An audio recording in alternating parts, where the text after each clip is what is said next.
Hello everyone, welcome to RPSC study hub. RS means question answer की series चल रही थी। सीरीज 32 तक हम डिस्कस कर चुके हैं, जिसमें हमने काफ़ी इंपॉर्टेंट क्वेश्चन को डिस्कस किया है।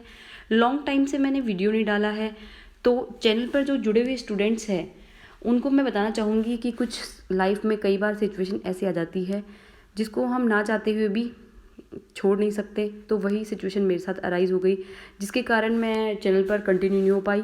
तो अभी मुझे कुछ टाइम मिला है सिचुएशन से निकलने के लिए, तो इसीलिए मैं सीरीज़ जो है वापस कंटिन्यू करूँगी।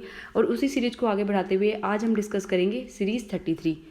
सभी को पता है कि लाइफ में अप एंड डाउन आते रहते हैं, तो मेरे साथ भी अप्स एंड डाउन्स आते रहे, तो उसी से मैं काफ़ी डिस्टर्ब हो गई थी, तो वीडियो मैं नहीं डाल पाई थी। तो आज से हम वापस से सीरीज़ को कंटिन्यू करेंगे। जब भी मुझे टाइम मिलेगा, जैसे भी मैं बना पाऊँगी क्वेश्चन आपके लिए, जितनी भी मैं हेल्प कर पाऊँगी, तो उसी को आगे बढ़ाते हुए हम बात करेंगे आज सीरीज़ 33। ओके, तो प्लीज़ गाइस, जो चैनल पर पहले से स्टूडेंट बने हुए हैं वो वापस से मेरे चैनल पर बने रहे और व्यूज़ और प्लस में मुझे कमेंट करके ये भी बताएं कि मेरे क्वेश्चन आपको कैसे लग रहे हैं। ओके, तो आइए बात करते हैं आज के क्वेश्चंस की। आज का प्रश्न है, पहला प्रश्न है, मंदिर वास्तुकला के विकास में चोल वास्तुकला का उच्च स्थान है, विवेचना कीजिए। चोल वास्तुकला के का प्रश्न है कि मंदिर जो वास्तुकला है उसके विकास में चोल वास्तुकला का उच्च स्थान क्यों है, या चोल वास्तुकला को परम जो है वो स्थान क्यों मिला हुआ है। इसका डिस्क्रिप्शन है 100 वर्ड्स का ये क्वेश्चन आएगा। तो देखते हैं इसका आंसर फ्रेम किस तरह से करेंगे हम।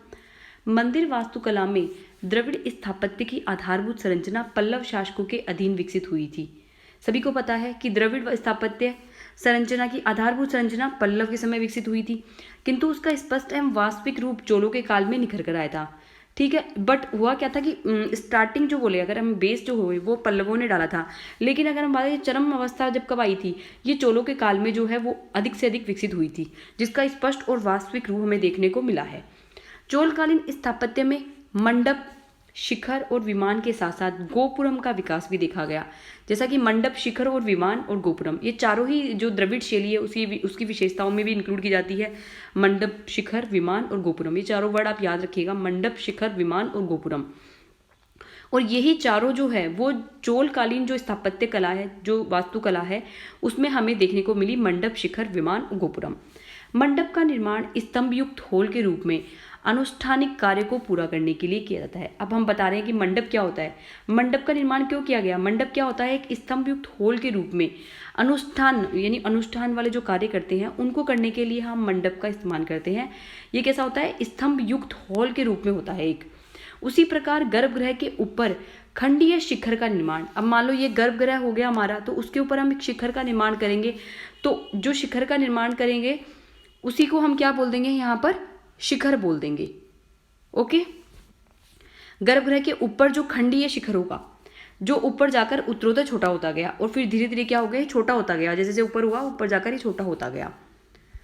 नेक्स्ट हम बात करें, उसके ऊपर स्तूपिका निर्मित की जाती थी। जैसे ही शिखर बन गया, शिखर के ऊपर एक स्तूपिका भी बनाई जाती थी। उत्तुंग शिखरों के माध्यम से चोल शासकों ने अपने राजत्व के गौरव को व्यक्त किया। अब जो शिखरों में भी ये उत्तुंग नामक शिखर टाइप के बनाते थे, तो उससे क्या हुआ, उनका राजत्व का जो गौरव है, अलग टाइप के उत्तुंग शिखर बनाते थे, तो वो और भी ज़्यादा क्या थे, फाइन प्रकार के थे।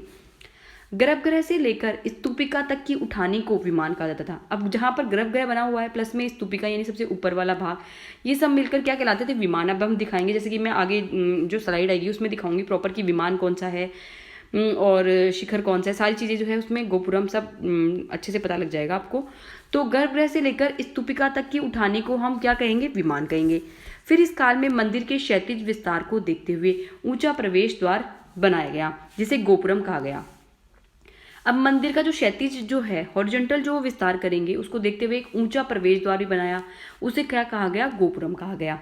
चोल शासक राजाराज प्रथम द्वारा निर्मित वृद्धेश्वर मंदिर, राजेंद्र प्रथम द्वारा निर्मित गंगईकोट चोलपुरम, श्री सुंदेश्वर मंदिर, बाल सुब्रमण्यम मंदिर, विजयालय चोलेश्वर मंदिर, मंदिर निर्माण कला की विकसित अवस्था के उदाहरण हैं। तो कौन कौन से मंदिर हो गए, एक तो हो गया हमारा राजाराज प्रथम द्वारा बनाया गया वृद्धेश्वर मंदिर, राजेंद्र प्रथम द्वारा निर्मित गंगईकोट चोलपुरम, श्री सुदेश्वर मंदिर, बाल सुब्रमण्यम मंदिर, विजयालय चोलेश्वर मंदिर, ये सभी जो है वो इसी चोलकालीन व्यवस्था के जो स्थापत्य कला है उसके विहंगम सुंदर उदाहरण है।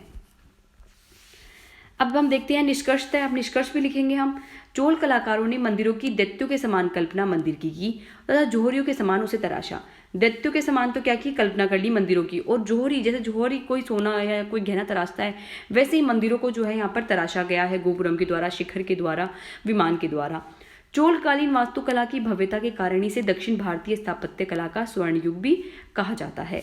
अब हम देखो साइड में डायग्राम है, डायग्राम आप जरूर बना के आइएगा, इससे मार्क्स जो है 10 में से 10 आने के, 10 में से 8, 7, 6 मतलब काफ़ी मैक्सिमम मार्क्स आने के चांसेस बन जाते हैं। तो जहाँ पॉसिबिलिटी हो वहाँ आप डायग्राम जरूर से जरूर बना के आइए। मैंने प्रीवियस जो वीडियो है उन सब में भी बताई है ये बात कि चाहे 2 मार्क्स का हो, चाहे 5 मार्क्स का हो, चाहे 10 मार्क्स का हो, जिस क्वेश्चन में पॉसिबिलिटी है डायग्राम की, प्लीज़ वो डायग्राम आप जरूर बना कर आइए।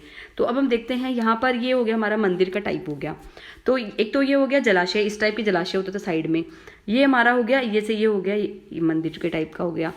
तो अब इधर इन्होंने क्या कर दिया, एक तरह से ये पूरा ये जो एरिया हो गया गोपुरम का हो गया, उपमंदिर भी बनाते थे, ठीक है।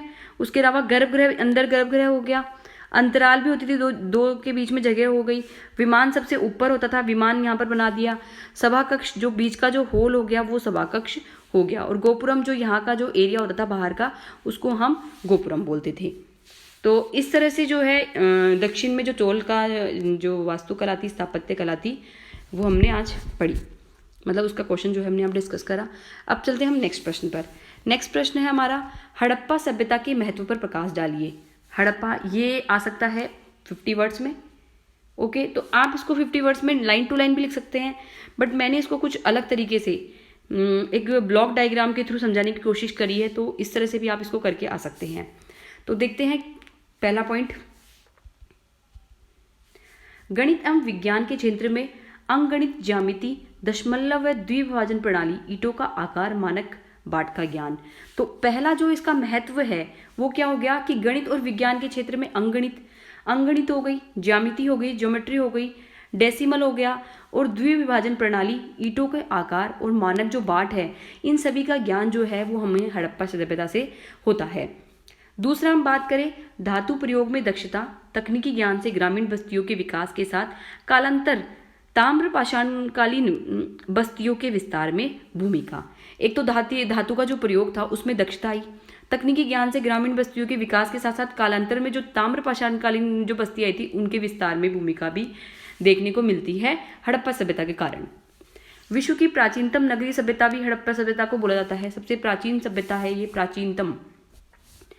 नेक्स्ट हम बात करें कृषि क्षेत्र में हल प्रयोग, कृत्रिम सिंचाई प्रणाली, विभिन्न फसलें, सामूहिक खेती के प्रभाव से विकास में भूमिका, ये सभी हड़प्पा सभ्यता का महत्व बतलाती है। हड़प्पाई शिल्पकला का वर्तमान भारतीय शिल्पकला पर स्पष्ट प्रभाव भी देखने को मिलता है। अब हड़प्पा की जो शिल्पकला थी उसका वर्तमान की जो भारतीय शिल्पकला पर है उस पर कहीं ना कहीं प्रभाव भी हमें देखने को मिलता है। हड़प्पा कालीन पूजा पद्धति और धर्म वर्तमान में भी प्रचलित, जैसे हड़प्पा काल में जो पूजा और पद्धति थी प्लस में जो भी धर्म प्रचलित है वो आज वर्तमान में भी प्रचलित है, जैसे लिंग पूजा हो गई, शिव, मातृ देवी, वृक्ष और पशु पूजा आदि। जैसे क्या हो गया, लिंग पूजा, लिंग की भी पूजा की जाती है, शिव की तो की जाती है, मातृ देवी की पूजा की जाती है, वृक्ष की पूजा की जाती है, जैसे आंवला हो गया, पीपल हो गया। इसके अलावा पशु की पूजा, गाय की पूजा की जाती है। ये सभी जो है आज कहीं ना कहीं प्रचलित है, जो हमें हड़प्पा सभ्यता में देखने को मिलते थे। हड़प्पाई लोगों का सामाजिक विभाजन, शासक, पुरोहित, व्यापारी, शिल्पी, कारीगर, श्रमिक वर्तमान में भारतीय उपमहाद्वीप के लिए महत्वपूर्ण विरासत है। अब जैसे सामाजिक विभाजन हो गया था, उसमें शासक था, पुरोहित था, व्यापारी था, शिल्पी, कारीगर, ये सब वर्ग बने हुए थे, तो वर्तमान में भी भारतीय उपमहाद्वीप के लिए ये एक महत्वपूर्ण विरासत जो है वो साबित है। तो इस तरह से आप जो है इस आंसर को फ्रेम कर सकते हैं। इसको आप बुलेट पॉइंट्स में 1, 2, 3 करके या ब्लॉक डायग्राम आपकी जैसी मर्जी हो वैसे कर सकते हैं। मैंने इसको इस तरह से करने की कोशिश की है। सो आज के लिए 2 ही प्रश्न हम डिस्कस करेंगे। Thank you for watching this video. Please comment करके जरूर बताइएगा कि आज के प्रश्न आपको कैसे लगे।